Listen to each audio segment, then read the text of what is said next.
ಎಲ್ಲರಿಗೂ ನಮಸ್ಕಾರ.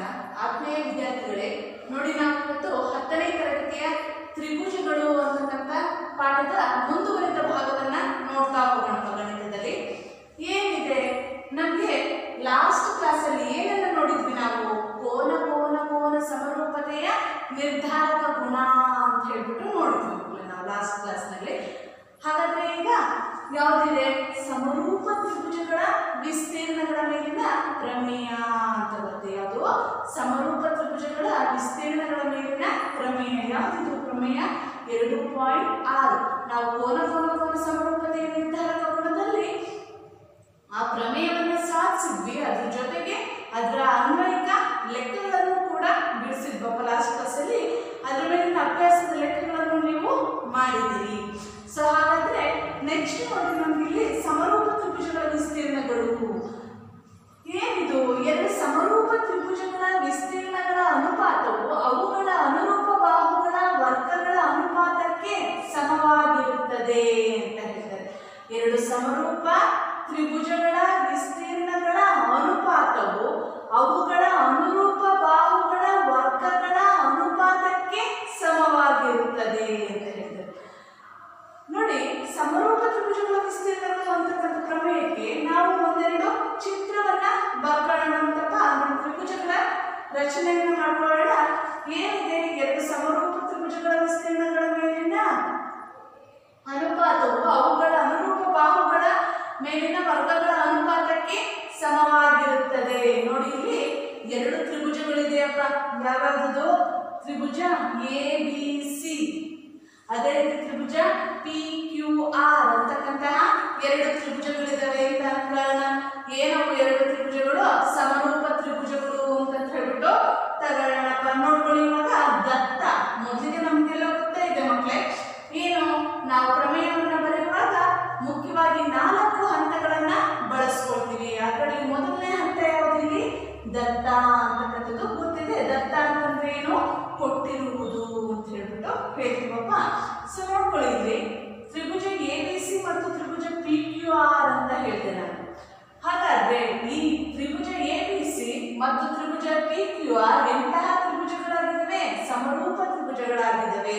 ಹಾಗಾಗಿ ತ್ರಿಭುಜ ABC ಸಮರೂಪ ತ್ರಿಭುಜ PQR ಅವರೇ ಕೊಟ್ಟಿರೋದು. ಅಂದ್ರೆ ಇವೆರಡು ತ್ರಿಭುಜಗಳು ಕೂಡ ಎಂತಹ ತ್ರಿಭುಜಗಳಾಗಿರ್ತವೆ? ಸಮರೂಪ ತ್ರಿಭುಜಗಳು ಅಂತ ಹೇಳ್ತೀವಿ. ನೆಕ್ಸ್ಟ್ ಎರಡನೇ ಹಂತಕ್ಕೆ ಬರ್ತೀವಪ್ಪ. ಏನಿದೆ ಎರಡನೇ ಹಂತ? ಸಾಧನೀಯ. ಸಾಧನೀಯದಲ್ಲಿ ನಾವು ಸಾಧನದಲ್ಲಿ ಏನನ್ನು ಸಾಧಿಸಬೇಕು ಅಂತ ಇದೀವೋ ಅದನ್ನ ನಾವೇನ್ ಮಾಡ್ತೀವಿ? ಸಾಧನೀಯದಲ್ಲಿ ಬರಿತೀವಿ. ಸೊ ನೋಡ್ಕೊಳ್ಳಿ, ವಿಸ್ತೀರ್ಣ ಆಫ್ ತ್ರಿಭುಜ ABC ಡಿವೈಡೆಡ್ ಬೈ ವಿಸ್ತೀರ್ಣ ಆಫ್ ತ್ರಿಭುಜ PQR. ನೋಡಿ, ಇಲ್ಲಿ ಏನ್ ಹೇಳ್ತಾರೆ? ಎರಡು ಸಮರೂಪ ತ್ರಿಭುಜಗಳ ವಿಸ್ತೀರ್ಣಗಳ ಅನುಪಾತವು ಅವುಗಳ ಅನುರೂಪ ಬಾಹುಗಳ ವರ್ಗಗಳ ಅನುಪಾತಕ್ಕೆ ಸಮವಾಗಿರುತ್ತದೆ ಅಂತ ಹೇಳ್ಬಿಟ್ಟು ಸಾಧಿಸಬೇಕು. So is equal to AB by PQ whole square. ನೋಡಿ, ಇಲ್ಲಿ AB ಗೆ ಅನುರೂಪವಾದಂತ ಬಾಹು ಯಾವುದು? PQ ಅಂತಕ್ಕಂಥದ್ದು. ಸೊ ಹಾಗಾಗಿ AB by PQ whole square is equal to BC ಗೆ ಅನುರೂಪವಾದಂತ ಬಾಹು QR, BC divided by QR whole square ಅಂತ ಬರೀತೀವಿ. ಈಸ್ ಈಕ್ವಲ್ ಟು ಅದೇ ರೀತಿಯಾಗಿ AC divided by PR whole square ಅಂತ ಬರೀತೀವಪ್ಪ. ಸೊ ನೆಕ್ಸ್ಟ್ ಮುಂದಿನ ಹಂತಕ್ಕೆ ಬರೋಣಂತಪ್ಪ. ನೋಡಿ, ನಾವು ಈ ಸಾಧನೀಯದಲ್ಲಿ ಏನ್ ಬರ್ತಿದ್ದೀವೋ ಅದನ್ನ ಕಡೆಯ ಹಂತದಲ್ಲಿ ನಾವೇನ್ ಮಾಡ್ಬೇಕಾಗುತ್ತೆ? ಸಾಧಿಸಿ ತೋರಿಸ್ಬೇಕು. ಹಾಗೆಯೇ ರಚನೆಗೆ ಬರ್ತೀವಿ ಮಕ್ಕಳು. ಸೊ ನೋಡಿ, ಇಲ್ಲಿ ರಚನೆಯಲ್ಲಿ ಏನ್ ಮಾಡ್ಕೊಂಡಿದೀವಪ್ಪ ಅಂತ ಹೇಳಿದ್ರೆ AM ನ ಒಂದು ಡಾಟೆಡ್ ಲೈನ್ ಇಂದ ಸೇರಿಸಿದೀವಪ್ಪ. ಆ AM ಅಂತಕ್ಕಂಥ ರೇಖೆ ಏನಿದೆ ಅದು BC ಗೆ ಏನಾಗಿದೆ? ಲಂಬವಾಗಿದೆ. ಸೊ ಹಾಗಾಗಿ ಏನ್ ಹೇಳ್ತೀವಿ ನಾವು ಇಲ್ಲಿ? AM ಪರ್ಪೆಂಡಿಕ್ಯುಲರ್ ಟು BC ಅಂತ ಹೇಳ್ತೀವಿ. ಅದೇ ರೀತಿಯಲ್ಲಿ PQR ತ್ರಿಭುಜದಲ್ಲೂ ಕೂಡ P ಮತ್ತು N ಅನ್ನು ಸೇರಿಸಿದೀವಿ. ಅಂದ್ರೆ PN ಅಂತಕ್ಕಂಥ ರೇಖೆ ಏನಿದೆ ಇದು QR ಗೆ ಏನಾಗಿದೆ? ಲಂಬವಾಗಿದೆ ಅಂತ ಹೇಳ್ತೀವಿ. So AM perpendicular to BC ಮತ್ತು PN ಪರ್ಪೆಂಡಿಕ್ಯುಲರ್ ಟು QR ಎಳೆದಿದೆ ಅಂತ ಹೇಳ್ಬಿಟ್ಟು ಹೇಳ್ತೀವಿ. ಸೊ ನೆಕ್ಸ್ಟ್ ಕೊನೆಯ ಹಂತ ನಮ್ಗೆ ಯಾವ್ದು ಸಾಧನೆ ಅಂತಕ್ಕಂಥ ಹಂತಕ್ಕೆ ಬರ್ತೀವಪ್ಪ. ಏನ್ ಹೇಳುತ್ತೆ ಇಲ್ಲಿ ಸಾಧನೆಯಲ್ಲಿ ಏನನ್ನ ಮಾಡ್ತಾ ಹೋಗ್ತೀವಿ ನಾವು, ಏನಂತ ಸಾಧಿಸ್ಬೇಕು ನಮ್ಗೆ? ಎರಡು ಸಮರೂಪ ತ್ರಿಭುಜಗಳ ವಿಸ್ತೀರ್ಣಗಳ ಅನುಪಾತವು ಅವುಗಳ ಬಾಹುಗಳ ಮೇಲಿನ ವರ್ಗಗಳ ಅನುಪಾತಕ್ಕೆ ಸಮವಾಗಿರುತ್ತವೆ ಅಂತ ಹೇಳ್ಬಿಟ್ಟು ಸಾಧಿಸಿ ತೋರಿಸ್ಬೇಕು. ಸೊ ಹಾಗಾದ್ರೆ ಅದನ್ನೇ ಇಲ್ಲಿ ಮಾಡ್ತಾ ಹೋಗೋಣಪ್ಪ. ವಿಸ್ತೀರ್ಣ ಆಫ್ ತ್ರಿಭುಜ ABC ಡಿವೈಡೆಡ್ ಬೈ ವಿಸ್ತೀರ್ಣ ಆಫ್ ತ್ರಿಭುಜ PQR ಇಸ್ ಈಕ್ವಲ್ ಟು, ನೋಡಿ ವಿಸ್ತೀರ್ಣ ಆಫ್ ತ್ರಿಭುಜ ABC ಅಂತಂದ್ರೆ ಮಕ್ಕಳೇ ನಮಗೆ ಯಾವ್ದು ನೆನಪಿಟ್ಕೋಬೇಕು? ತ್ರಿಭುಜದ ವಿಸ್ತೀರ್ಣ ಕಂಡು ಹಿಡಿತಕ್ಕಂತಹ ಸೂತ್ರ ಏನಿದೆ? ತ್ರಿಭುಜದ ವಿಸ್ತೀರ್ಣ ಕಂಡು ಹಿಡಿಯುವ ಸೂತ್ರ ಅರ್ಧ ಇಂಟು ಪಾದ ಇಂಟು ಎತ್ತರ ಅಂತಕ್ಕಂಥದ್ದು ಗೊತ್ತಿದೆ ನಮಗೆಲ್ಲ. ಸೊ ಹಾಗಾದ್ರೆ ಅದನ್ನ ಬರ್ಕೊಳ್ಳೋಣಪ್ಪ. ಅರ್ಧ ಇಂಟು ಪಾದ ಅಂದ್ರೆ ಯಾವ್ದು ಗೊತ್ತಿಲ್ಲ? BCಯನ್ನ ಪಾದ ಆಗಿ ತಗೋಬೇಕು. ಸೊ ಇನ್ನೊಂದು ಲಂಬವನ್ನ ಎಳೆದಿದ್ವಲ್ಲ ರಚನೆಯಲ್ಲಿ ನಾವು, ಅದನ್ನ ಏನಾದ್ರು ತಗೋಬೇಕು ನಾವು? ಎತ್ತರ ಅಂತ ತಗೋಬೇಕಾಗುತ್ತೆ. ಅರ್ಧ ಇಂಟು BC ಇಂಟು AM, ಅರ್ಧ ಇಂಟು ಪಾದ ಇಂಟು ಎತ್ತರ ಅಂತ ಹೇಳ್ಬಿಟ್ಟು ಹೇಳ್ತೀವಿ. ಅದೇ ರೀತಿ ವಿಸ್ತೀರ್ಣ ಆಫ್ ತ್ರಿಭುಜ PQR ಇಸ್ ಈಕ್ವಲ್ ಟು ಅರ್ಧ ಇಂಟು QR, ಅರ್ಧ ಇಂಟು QR ಇಂಟು PN ಅಂದ್ರೆ ಲಂಬ ರಚನೆಯಲ್ಲಿ ನಾವು ಮಾಡಿರ್ತಕ್ಕಂಥದ್ದು. ಸೊ ಇಲ್ಲಿ ಅರ್ಧ ಇಂಟು ಪಾದ ಇಂಟು ಎತ್ತರಕ್ಕೆ ಅನುಗುಣವಾಗಿ ಬರ್ಕೊಂಡಿದ್ದೀವಿ ಮಕ್ಕಳು. ಸೊ ನೋಡಿ ಈಗ ಅರ್ಧ ಅರ್ಧ ಎರಡರಲ್ಲೂ ಸಹ ಕ್ಯಾನ್ಸಲ್ ಆಗುತ್ತೆ. ಅದೇ ರೀತಿಯಲ್ಲಿ ವಿಸ್ತೀರ್ಣ ಆಫ್ ತ್ರಿಭುಜ ABC ಡಿವೈಡೆಡ್ ಬೈ ವಿಸ್ತೀರ್ಣ ಆಫ್ ತ್ರಿಭುಜ PQR ಇಸ್ ಈಕ್ವಲ್ ಟು, ನೋಡ್ಕೊಳ್ಳಿ ಈ ಕಡೆ BC ಡಿವೈಡ್ ಉಳಿದಿರೋದಿದೆ, ಅರ್ಧ ಅರ್ಧ ಕ್ಯಾನ್ಸಲ್ ಆಗಿದೆ ನಮಗೆ. ಇಲ್ಲಿ ಉಳಿದಿರೋದೇನಿದೆ? BC divided by QR into AM divided by PN ಅಂತಕ್ಕಂಥದ್ದು ಮಾತ್ರ ಉಳಿದಿದೆ. ಅದನ್ನ ಬರ್ಬಿಟ್ಟು ನಾವು ಅದನ್ನ ಏನಂತ ಕರಿತೀವಿ? ಸಮೀಕರಣ 1 ಅಂತ ಕರಿತೀವಿ.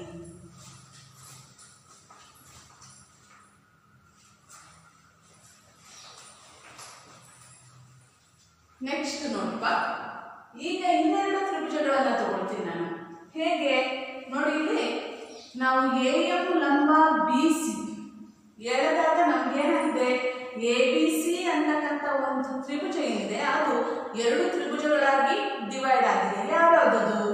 ತ್ರಿಭುಜ ABM ಹಾಗೂ ತ್ರಿಭುಜ ACM, ಹೌದಲ್ವಾ? ಅದೇ ರೀತಿಯಲ್ಲಿ PQR ತ್ರಿಭುಜಕ್ಕೆ PN ಲಂಬವನ್ನ ಎಳೆದ್ಮೇಲೆ PN ಲಂಬವನ್ನ ಎಳೆದ್ಮೇಲೆ ಏನಾಗಿದೆ? ಅದು ಎರಡು ತ್ರಿಭುಜಗಳಾಗಿ ಡಿವೈಡ್ ಆಗಿದೆ. ಯಾವ್ದದು? ತ್ರಿಭುಜ PQN, ಇನ್ನೊಂದು ತ್ರಿಭುಜ PRN ಅಂತಕ್ಕಂಥದ್ದು ಎರಡು ತ್ರಿಭುಜಗಳು ಉಂಟಾಗಿದ್ದಾವೆ. ಹಾಗಾದ್ರೆ ಮಕ್ಕಳೇನಾಗುವಾಗ ಅವುಗಳಲ್ಲಿ ಒಂದೊಂದು ತ್ರಿಭುಜಗಳನ್ನ ತಗೊಳ್ತೀನಿ. ಹೇಗೆ? ತ್ರಿಭುಜ ABM ಮತ್ತು ತ್ರಿಭುಜ PQN, ತ್ರಿಭುಜ ABM ಮತ್ತು ತ್ರಿಭುಜ PQN ಗಳಲ್ಲಿ ಅಂತ ತಗೊಳ್ತೀವಿ. ಎರಡು ತ್ರಿಭುಜಗಳಲ್ಲಿ ಅಂತ ತಗೊಂಡಾಗ ಕೋನ B ಇಸ್ ಈಕ್ವಲ್ ಟು ಕೋನ Q ಅವರೇ ಕೊಟ್ಟಿರ್ತಕ್ಕಂಥದ್ದು ಕಣಪ್ಪ. ಕೋನ B ಇಸ್ ಈಕ್ವಲ್ ಟು ಕೋನ Q. ಅದೇ ರೀತಿಯಲ್ಲಿ ಕೋನ M ಇಸ್ ಈಕ್ವಲ್ ಟು ಕೋನ N is equal to 90 degree, ಏಕೆಂತಂದ್ರೆ ಅವು ಲಂಬವಾಗಿದ್ದಾವೆ. ಹಾಗಾಗಿ ಏನಂತ ನಾವು ಕೋನ M ಇಸ್ ಈಕ್ವಲ್ ಟು ಕೋನ N is equal to 90 degree ಅಂತ ಬರೀತೀವಿ. ನೋಡಿ, ಇಲ್ಲಿ ಎರಡು ಕೋನಗಳು ಸಮವಾಗಿದ್ದಾವೆ. ಎರಡು ತ್ರಿಭುಜಗಳಲ್ಲಿ ಎರಡು ಕೋನಗಳು ಒಂದಕ್ಕೊಂದು, ಅದರಲ್ಲೂ ಅನುರೂಪ ಕೋನಗಳು ಒಂದಕ್ಕೊಂದು ಸಮವಾಗಿದ್ದಾವೆ ಅಂತ ಅಂದಮೇಲೆ ನಾವು ಅದರಲ್ಲಿ ಕೋನ ಸಮರೂಪತೆಯ ನಿರ್ಧಾರಕ ಗುಣದ ಪ್ರಕಾರ ಏನಂತ ಹೇಳ್ಬೋದು? ನಾವು ಅದನ್ನ ಈ ಎರಡು ತ್ರಿಭುಜಗಳು ಏನಾಗಿದ್ದಾವೆ? ಸಮರೂಪವಾಗಿದ್ದಾವೆ ಅಂತ ಹೇಳ್ಬಿಟ್ಟು ಹೇಳ್ತೀವಿ. ಯಾವ ತ್ರಿಭುಜಗಳು? ತ್ರಿಭುಜ ABM ಸಮರೂಪ ತ್ರಿಭುಜ PQN ಅಂತ ಹೇಳ್ಬಿಟ್ಟು ಹೇಳ್ತೀವಪ್ಪ. ಹೇಗೆ? ಕೋನ ಸಮರೂಪತೆಯ ನಿರ್ಧಾರಕ ಗುಣದಿಂದ. ಅದೇ ರೀತಿಯಲ್ಲಿ AB divided by PQ is equal to AM divided by PN. ನೋಡಿ, ಇಲ್ಲಿ AB divided by PQ is equal to AM divided by PN. ಅಂದ್ರೆ ನೋಡಿ ಮಕ್ಕಳೇ, ತ್ರಿಭುಜ ABM ಹಾಗೂ ತ್ರಿಭುಜ PQN ಏನಿದೆ, ಈ ಎರಡು ತ್ರಿಭುಜಗಳು ಸಮರೂಪ ತ್ರಿಭುಜಗಳು ಆಗಿದ್ದಾವೆ ಅಂತಂದ್ರೆ ಅವುಗಳ ಅನುರೂಪ ಬಾಹುಗಳ ಅನುಪಾತನೂ ಕೂಡ ಏನಾಗಿರುತ್ತೆ, ಸಮವಾಗಿರುತ್ತೆ ಅಂತಕ್ಕಂಥದ್ದು ನಮಗೆ ತಿಳಿದಿದೆಯಪ್ಪ. ಅದ್ರ ಪ್ರಕಾರ ನಾವು ಬರೆದ್ರೆ ಏನಂತ ಬರೀಬಹುದು, A B divided by P Q A N divided by P N ಅಂತ ಹೇಳ್ಬಿಟ್ಟು ಹೇಳ್ತೀವಿ. ಇದನ್ನ ನಾವು ಏನಂತೀವಿ, ಸಮೀಕರಣ 2 ಅಂತ ಹೇಳ್ಬಿಟ್ಟು ಕರೆಯೋಣ. ಅದೇ ರೀತಿಯಲ್ಲಿ A B divided by P Q is equal to B C divided by Q R. ತ್ರಿಭುಜಗಳು ಅಂತಕ್ಕಂಥ ಪಾಠದಲ್ಲಿ ನಾವು ಸಮರೂಪ ತ್ರಿಭುಜಗಳ ವಿಸ್ತೀರ್ಣಗಳು ಅಂತಕ್ಕಂಥ ಪ್ರಮೇಯವನ್ನು ನೋಡ್ಬೇಕು, ಪ್ರಮೇಯ 2.6ರಲ್ಲಿ. ಸೊ ಹಾಗಾದ್ರೆ ನೋಡಿ ಮಕ್ಕಳೇ, ತ್ರಿಭುಜ ಇದರಲ್ಲಿ ಒಂದು ಲೆಕ್ಕವನ್ನು ಬಿಡಿಸೋಣಂತಪ್ಪ. ನಾವೀಗ ತ್ರಿಭುಜ ಎ ಬಿ ಸಿ ಸಮರೂಪ ತ್ರಿಭುಜ ಡಿ ಎಫ್ ಅಂತ ಹೇಳ್ತಾರೆ ಮತ್ತು ಅವುಗಳ ವಿಸ್ತೀರ್ಣಗಳು ಕ್ರಮವಾಗಿ 64 ಸೆಂಟಿಮೀಟರ್ ಸ್ಕ್ವೇರ್ ಮತ್ತು 121 ಸೆಂಟಿಮೀಟರ್ ಸ್ಕ್ವೇರ್ಗಳಾಗಿದ್ದು EF = 15.4 ಸೆಂಟಿಮೀಟರ್ ಆದರೆ BC-ಯನ್ನು ಕಂಡುಹಿಡಿಯಿರಿ ಅಂತ ಹೇಳಿದ್ದಾರೆ. ಸೊ ನೋಡ್ಕೊಳ್ಳಿ ಮಕ್ಕಳೇ, ಅವ್ರು ಏನು ಹೇಳ್ತಾ ಇದ್ದಾರೆ, ಎರಡು ತ್ರಿಭುಜಗಳು ಇದೆಯಪ್ಪ. ಯಾವುದು? ABC ಒಂದು ತ್ರಿಭುಜ, ಅದೇ ರೀತಿ DEF ಕೂಡ ಒಂದು ತ್ರಿಭುಜ. ಈ ಎರಡು ತ್ರಿಭುಜಗಳನ್ನ ಎಂಥ ತ್ರಿಭುಜಗಳು ಅಂತ ಹೇಳ್ತಾರೆ ಅವರು? ಸಮರೂಪ ತ್ರಿಭುಜಗಳು ಅಂತ ಹೇಳ್ತಾರೆ. ಸೊ ನೋಡ್ಕೊಳ್ಳಿ, ಎರಡು ತ್ರಿಭುಜಗಳಿದೆಯಪ್ಪ.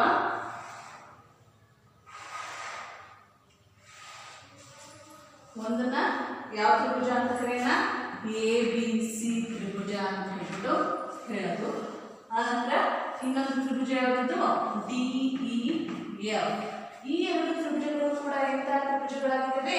ಸಮರೂಪ ತ್ರಿಭುಜಗಳಾಗಿದ್ದಾವೆ. ನಮಗೆ ಸಮರೂಪ ತ್ರಿಭುಜಗಳ ವಿಸ್ತೀರ್ಣಗಳ ಮೇಲಿನ ಪ್ರಮೇಯದ ಪ್ರಕಾರ ಎರಡು ಸಮರೂಪ ತ್ರಿಭುಜಗಳ ವಿಸ್ತೀರ್ಣಗಳ ಅನುಪಾತವು ಅವುಗಳ ಅನುರೂಪ ಬಾಹುಗಳ ವರ್ಗಗಳ ಅನುಪಾತಕ್ಕೆ ಸಮವಾಗಿರುತ್ತವೆ ಅಂತಕ್ಕಂಥದ್ದನ್ನ ತಿಳ್ಕೊಂಡಿದ್ದೀವಿ. ಅದರ ಪ್ರಕಾರನೇ ಬರಿತಾ ಬಂದ್ರೆ ಏನಂತ ಬರಿಬಹುದು ನಾವು ಈಗ? ಸೊ ನೋಡ್ಕೊಳ್ಳಿ, ಇಲ್ಲಿ ಪರಿಹಾರವನ್ನು ಮಾಡೋಣಪ್ಪ. ವಿಸ್ತೀರ್ಣ ಆಫ್ ತ್ರಿಭುಜ ABC ಡಿವೈಡೆಡ್ ಬೈ ವಿಸ್ತೀರ್ಣ ಆಫ್ ತ್ರಿಭುಜ DEF ಅಂತ ತಗೊಳ್ತೀವಿ. ಇಸ್ ಈಕ್ವಲ್ ಟು ಅನುರೂಪ ಬಾಹುಗಳ ಅನುಪಾತದ ವರ್ಗ. ಅಂದ್ರೆ ABಗೆ ನಮಗೆ ಅನುರೂಪವಾಗಿರ್ತಕ್ಕಂಥ ಬಾಹು ಯಾವುದಲ್ಲಿ? DE. ಹಾಗಾದ್ರೆ AB divided by DE whole square ಅಂತ ಬರ್ಕೊಳ್ಳೋಣ. ಮೊದಲಿಗೆ AB divided by DE whole square is equal to, ಅದೇ ರೀತಿ BCಗೆ ಅನುರೂಪವಾದಂಥ ಬಾಹು ಯಾವುದು? EF ಅಂತಕ್ಕಂಥದ್ದು. ಸೊ ಹಾಗಾಗಿ BC divided by EF whole square is equal to ಇನ್ನೂ ಒಂದು ಬಾಹು ಇದೆ, ಯಾವುದು? AC divided by DF. AC by DF whole square ಅಂತ ಬರೀತೀವಿ. ಅರ್ಥ ಮಾಡ್ಕೊಳ್ಳಿ, ನಾವು ಅನುರೂಪ ಬಾಹುಗಳ ಅನುಪಾತದ ವರ್ಗವನ್ನ ಬರ್ತಿದ್ದೀವಿ. ಸೊ ನೋಡ್ಕೊಳ್ಳಿ, ನೆಕ್ಸ್ಟ್ ಸ್ಟೆಪ್ ಅಲ್ಲಿ ವಿಸ್ತೀರ್ಣ ಆಫ್ ತ್ರಿಭುಜ ABC ಡಿವೈಡೆಡ್ ಬೈ ವಿಸ್ತೀರ್ಣ ಆಫ್ ತ್ರಿಭುಜ DEF ಇಸ್ ಈಕ್ವಲ್ ಟು, ನೋಡಿ ಅವ್ರ ಲೆಕ್ಕದಲ್ಲಿ ಕೊಟ್ಟಿರೋದು ಏನಪ್ಪ ನಮಗೆ ಅಂತ ಹೇಳಿದ್ರೆ, ಎರಡು ತ್ರಿಭುಜಗಳ ವಿಸ್ತೀರ್ಣಗಳು ಕ್ರಮವಾಗಿ 64 ಸೆಂಟಿಮೀಟರ್ ಸ್ಕ್ವೇರ್ ಮತ್ತು 121 ಸೆಂಟಿಮೀಟರ್ ಸ್ಕ್ವೇರ್ಗಳಾಗಿದ್ದು EF is equal to 15.4 centimetre ಆದರೆ BC-ಯನ್ನು ಕಂಡುಹಿಡಿಯಿರಿ ಅಂತ ಹೇಳಿದೆ. ಅಂದ್ರೆ ನಾವಿಲ್ಲಿ ಕಾನ್ಸಂಟ್ರೇಟ್ ಮಾಡಬೇಕಾಗಿರೋದು ಬರೀ ಒಂದು ಬಾಹುವಿನ ಅನುಪಾತದ ಮೇಲೆ. ಯಾವುದು ಅದು? BC divided by EF whole square ಅನ್ನ ಮಾತ್ರ ತಗೋಬೇಕು. ಹೀಗೆ BC divided by EF whole square ಅಂತ ಹೇಳ್ಬಿಟ್ಟು ಬರ್ಕೊಳ್ತೀನಿ. ಅರ್ಥ ಆಗ್ತಿದೆ ಅಲ್ವಾ? ಸೊ ಈಗ ನೋಡಿ, ವಿಸ್ತೀರ್ಣ ಆಫ್ ತ್ರಿಭುಜ ABC ಎಷ್ಟು ಅಂತ ಕೊಟ್ಟಿದ್ದಾರಪ್ಪ? ಎಷ್ಟಿದೆ? 64 ಸೆಂಟಿಮೀಟರ್ ಸ್ಕ್ವೇರ್. ಹಾಗಾದ್ರೆ ಬರೆಯೋಣ, ಇಲ್ಲಿ 64 ಡಿವೈಡೆಡ್ ಬೈ ವಿಸ್ತೀರ್ಣ ಆಫ್ ತ್ರಿಭುಜ DEF ಅಂದ್ರೆ 121 ಸೆಂಟಿಮೀಟರ್ ಸ್ಕ್ವೇರ್ ಇದೆ. ಹಾಗಾಗಿ 121 64 divided by 121 is equal to BC. B C ಅಳತೆಯನ್ನು ಕೊಟ್ಟಿದ್ದಾರೆ ಇಲ್ಲ, ಹಾಗಾಗಿ ಬಿ ಸಿ ಹೇಗಿದೆಯೋ ಹಾಗೆ ಬರ್ತೀವಿ. ಡಿವೈಡೆಡ್ ಬೈ ಇ ಎಫ್ ಎಷ್ಟು ಅಂತ ಕೊಟ್ಟಿದ್ದಾರಪ್ಪ 15.4 ಅರ್ಥ ಆಗ್ತದೆ ಅಲ್ವಾ. ಸೊ ಹೋಲ್ ಸ್ಕ್ವೇರ್ ಅಂತ ಹೇಳ್ಬಿಟ್ಟು ಬರೀತೀವಿ. ನೆಕ್ಸ್ಟ್ ನೋಡ್ಕೊಳ್ಳಿ ಮಕ್ಕಳೇ,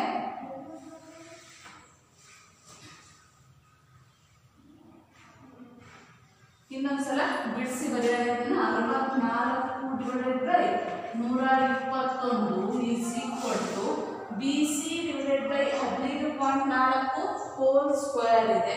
ಹಾಗಾದ್ರೆ ಅದನ್ನ ಬಿಡಿಸಿ ಬರೆದ್ರೆ ಏನಾಗುತ್ತೆ, B C square divided by 15.4 whole square. ಅರ್ಥ ಆಗ್ತಿದೆ ಅಲ್ವಾ. ಸೊ ಹಾಗಾದ್ರೆ ಈಗ ಏನ್ ಮಾಡ್ಬೇಕಪ್ಪ ಅಂತ ಹೇಳಿದ್ರೆ ಓರೆ ಗುಣಾಕಾರವನ್ನ ಮಾಡ್ಕೋಬೇಕು ಮಕ್ಕಳೇ. ಏನಾಗುತ್ತೆ, B C square into 121 is equal to 64 into 15.4 whole square ಅನ್ನು ನಾವೇನು ಬರೀಬಹುದು 15.4 ಇಂಟು 15.4 ಅಂತ ಹೇಳ್ಬಿಟ್ಟು ಬರೀಬೇಕು. So next B C square is equal to 64 into 15.4 into 15.4 divided by 121 ಅಂತ ಬರೀತೀವಿ. ಸೊ ನೆಕ್ಸ್ಟ್ ಇವಾಗ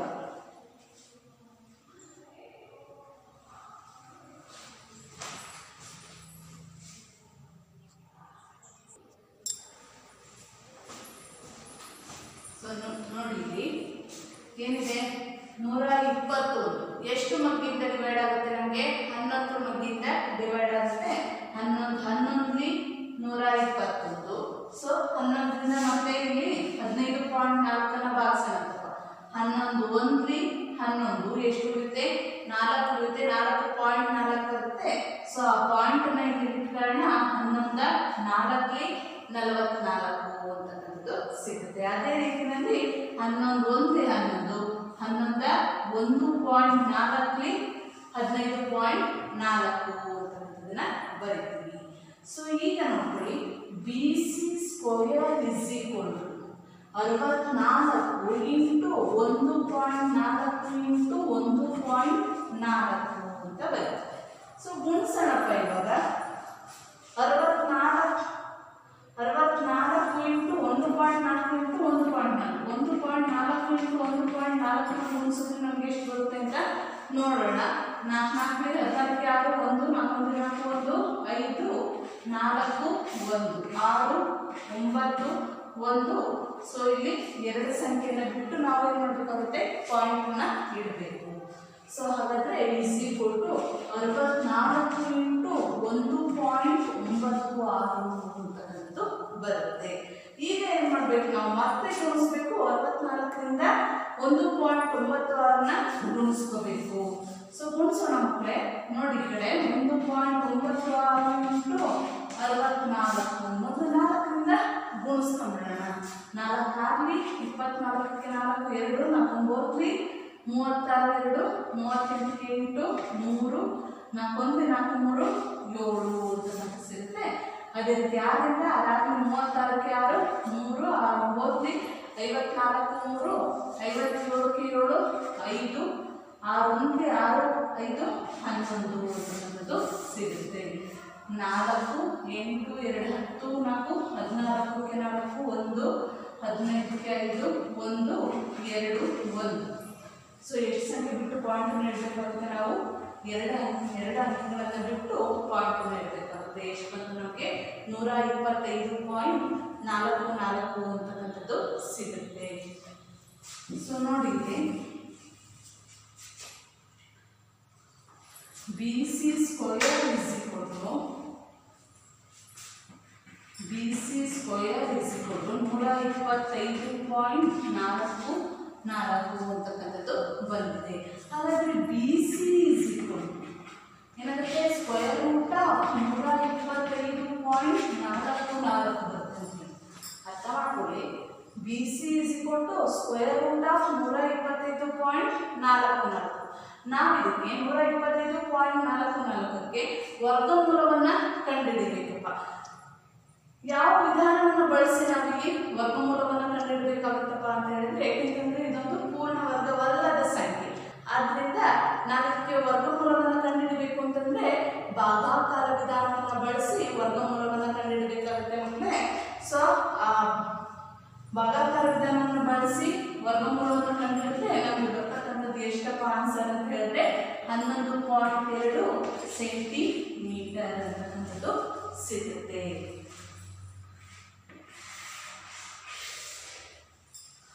ಸೊ ಈ ಲೆಕ್ಕ ಅರ್ಥ ಆಗಿದೆ ಅಲ್ವಾ ಮಕ್ಕಳೇ? ಹಾಗಾದ್ರೆ ಇದ್ರ ಮುಂದೆ ಇನ್ನೂ ಬಹಳಷ್ಟು ಲೆಕ್ಕಗಳಿದ್ದಾವೆ, ಅವನ್ನೆಲ್ಲ ಮಾಡ್ತೀರಿ.